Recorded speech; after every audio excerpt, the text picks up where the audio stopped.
আসসালামু আলাইকুম। সবাইকে স্বাগত জানাচ্ছি বিডি ফিউজে। আপনাদের সঙ্গে আছি আমি শফিতিবা। ২০২৪ সালের ১৪ জুলাই মধ্যরাত বাংলাদেশের রাজনৈতিক ইতিহাসে এক অনন্য মোড় হয়ে ওঠে। সেদিন ঢাকা বিশ্ববিদ্যালয়ের রোকেয়া হল, শামসুন্নাহার হল সহ বিভিন্ন আবাসিক হলের তালাবদ্ধ গেট ভেঙে হাজারো ছাত্রী রাজপথে নেমে আসেন। তাদের কণ্ঠে ধ্বনিত হয়েছিল, তুমি কে, আমি কে, রাজাকার রাজাকার। এরপরই প্রতিধ্বনিত হয়, কে বলেছে কে বলেছে, স্বৈরাচার স্বৈরাচার। এই স্লোগান ছিল শুধু একটি প্রতিবাদী উচ্চারণ নয়, এটি ছিল ভাষা, ইতিহাস ও রাজনৈতিক পরিচয়ের এক মৌলিক পুনর্নির্মাণ। রাজনৈতিক বিশ্লেষক মুস্তাইন জহিরের বিশ্লেষণ থেকে আরও জানাচ্ছেন ওয়াহিদ ফারুকী। আর রাজাকার বাহিনী যেভাবে এদেশের অত্যাচার করেছে, আমার খুব দুঃখ লাগে। সেদিন বিকেলে তৎকালীন প্রধানমন্ত্রী শেখ হাসিনার সংবাদ সম্মেলনে কোটা আন্দোলনকারী শিক্ষার্থীদের উদ্দেশ্যে করা মন্তব্যের প্রতিক্রিয়ায় এই স্লোগানের জন্ম হয়। সরকারের দৃষ্টিতে এটা ছিল রাষ্ট্রবিরোধী ও উস্কানিমূলক, কিন্তু দীর্ঘ এক দশকেরও বেশি সময় ধরে কর্তৃত্ববাদী শাসনের অভিজ্ঞতা অর্জন করা তরুণ প্রজন্মের কাছে ছিল একটি ভয়ের ভাষাকে উল্টে দেয়ার এক সাহসী প্রচেষ্টা। বহু বছর ধরে বাংলাদেশের রাজনৈতিক পরিসরে রাজাকার শব্দটি কেবল ১৯৭১ সালের যুদ্ধাপরাধীদের পরিচয় বহন করেনি, এটি রাজনৈতিক প্রতিপক্ষকে নৈতিকভাবে অগ্রহণযোগ্য ও রাষ্ট্রবিরোধী হিসেবে চিহ্নিত করার এক শক্তিশালী অস্ত্রে পরিণত হয়েছিল। সরকারের সমালোচনা বা ভিন্নমত প্রকাশ করলেই অনেককে রাজাকার আখ্যা দেয়া হতো। ফলে মুক্তিযুদ্ধের স্মৃতি ধীরে ধীরে রাজনৈতিক প্রতিদ্বন্দ্বিতা নিয়ন্ত্রণের একটি হাতিয়ারে রূপ নেয়।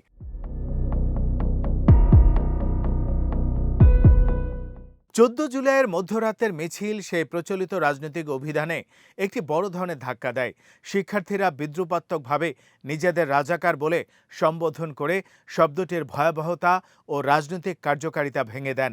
তারা যেন বলতে চেয়েছিলেন, যদি ন্যায় বিচার, সমতা ও অধিকার দাবি করাই রাজাকার হওয়ার সমান হয়, তবে সেই অভিধানের বৈধতাই প্রশ্নবিদ্ধ। এই ঘটনাকে জার্মান দার্শনিক ওয়াল্টার বেঞ্জামিনের ইতিহাস চিন্তার আলোকে ব্যাখ্যা করা যায়। বেঞ্জামিন মনে করতেন, শাসক গোষ্ঠী প্রায় ইতিহাসকে নিজেদের ক্ষমতা টিকিয়ে রাখার উপায় হিসেবে ব্যবহার করে, কিন্তু কখনো কখনো এমন কিছু মুহূর্ত আসে যখন নিপীড়িত জনগণ অতীতের নতুন অর্থ আবিষ্কার করে বর্তমানকে বদলে দেয়ার শক্তি অর্জন করে। ১৪ জুলাইয়ের রাত ছিল তেমনি একটি নাও টাইম, একটি ঐতিহাসিক মুহূর্ত যখন শিক্ষার্থীরা রাষ্ট্র নিয়ন্ত্রিত ইতিহাসের ভাষাকে চ্যালেঞ্জ জানান।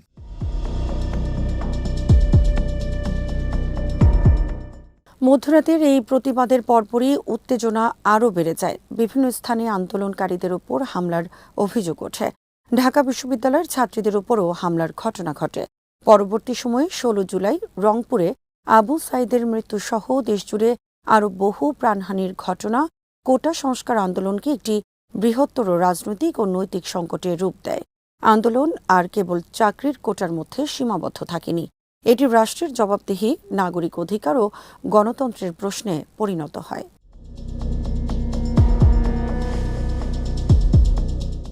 ফরাসি দার্শনিক জ্যাক দেরিদার ডিফারেন্স ধারণা অনুযায়ী কোনো শব্দের অর্থ কখনোই স্থির থাকে না, সময় ও প্রেক্ষাপটের সঙ্গে তার অর্থ পরিবর্তিত হয়।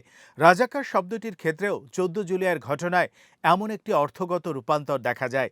শিক্ষার্থীরা একই শব্দ পুনরাবৃত্তি করলেও তার অর্থ সম্পূর্ণ ভিন্ন করে দেন। যে শব্দ এতদিন ছিল রাষ্ট্রের পক্ষ থেকে আরোপিত অপবাদ, সেটি প্রতিবাদকারীদের হাতে রাষ্ট্রের বিরুদ্ধে অভিযোগের ভাষায় পরিণত হয়।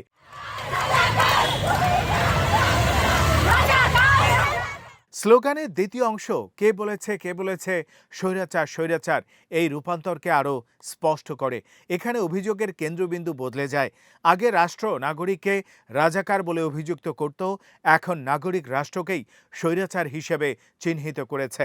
অর্থাৎ ভাষার নিয়ন্ত্রণ আর এককভাবে রাষ্ট্রের হাতে থাকছে না, জনগণ নিজেরাই রাজনৈতিক ভাষার নতুন অর্থ নির্ধারণ করেছে।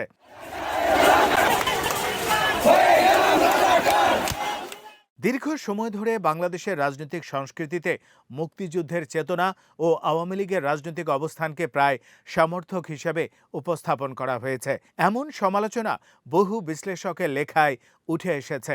এই কাঠামোর মধ্যে সরকার বিরোধী অবস্থানকে অনেক সময় মুক্তিযুদ্ধ বিরোধী হিসেবে দেখানোর চেষ্টা করা হয়েছে বলে অভিযোগ ছিল। 14 জুলাইয়ের স্লোগান সেই দ্বৈত বিভাজনকে প্রশ্নবিদ্ধ করে। এটি দেখিয়ে দিয়েছে যে মুক্তিযুদ্ধের চেতনার ব্যাখ্যা কোনো একক রাজনৈতিক শক্তির একচেটিয়া সম্পত্তি হতে পারে না।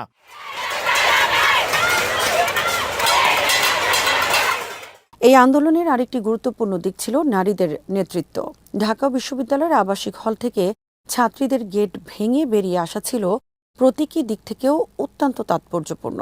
এটি শুধু রাজনৈতিক প্রতিবাদ নয়, একই সঙ্গে সামাজিক ও সাংস্কৃতিক নিয়ন্ত্রণের বিরুদ্ধে নারীদের স্বাধীন উপস্থিতিরও ঘোষণা ছিল। তাদের অংশগ্রহণ আন্দোলনের চরিত্রকে আরও বিস্তৃত ও শক্তিশালী করে তোলে।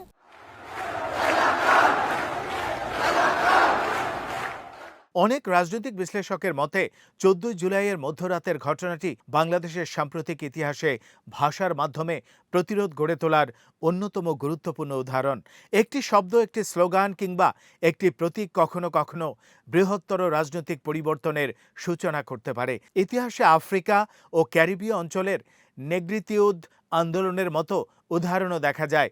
নিপীড়িত জনগোষ্ঠী যখন শাসকের আরোপিত পরিচয়কে নিজেদের শক্তিতে রূপান্তরিত করে, তখন তা সামাজিক ও রাজনৈতিক চেতনার নতুন দিগন্ত উন্মোচিত করে।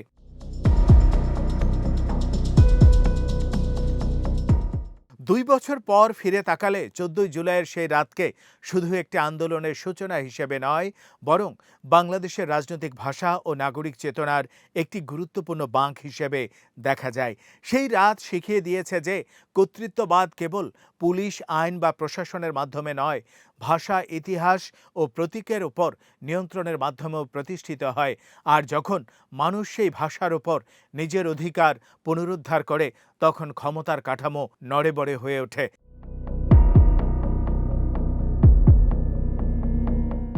বাংলাদেশের সামনে এখনও গণতান্ত্রিক প্রতিষ্ঠান পুনর্গঠন, জবাবদিহিতামূলক শাসন ব্যবস্থা প্রতিষ্ঠা এবং সামাজিক আস্থা পুনর্নির্মাণের মতো বড় চ্যালেঞ্জ রয়েছে। তবে 2024 সালের 14 জুলাইয়ের মধ্যরাত একটি বিষয় স্পষ্ট করে দিয়েছে, কোনো জাতির প্রকৃত মুক্তি শুরু হয় তখনই যখন সেই জাতি নিজস্ব পরিচয়, ইতিহাস ও ভবিষ্যৎ সম্পর্কে নিজের ভাষায় কথা বলার সাহস অর্জন করে। সেই সাহসই বাংলাদেশের নতুন প্রজন্মের রাজনৈতিক উত্তরাধিকার হিসাবে ইতিহাসে স্মরণীয় হয়ে থাকবে।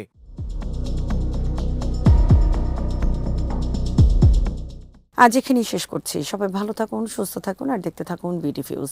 চ্যানেলটি ভালো লাগলে সাবস্ক্রাইব করুন, সংযুক্ত থাকুন আমাদের ফেসবুক পেজে। আল্লাহ হাফেজ।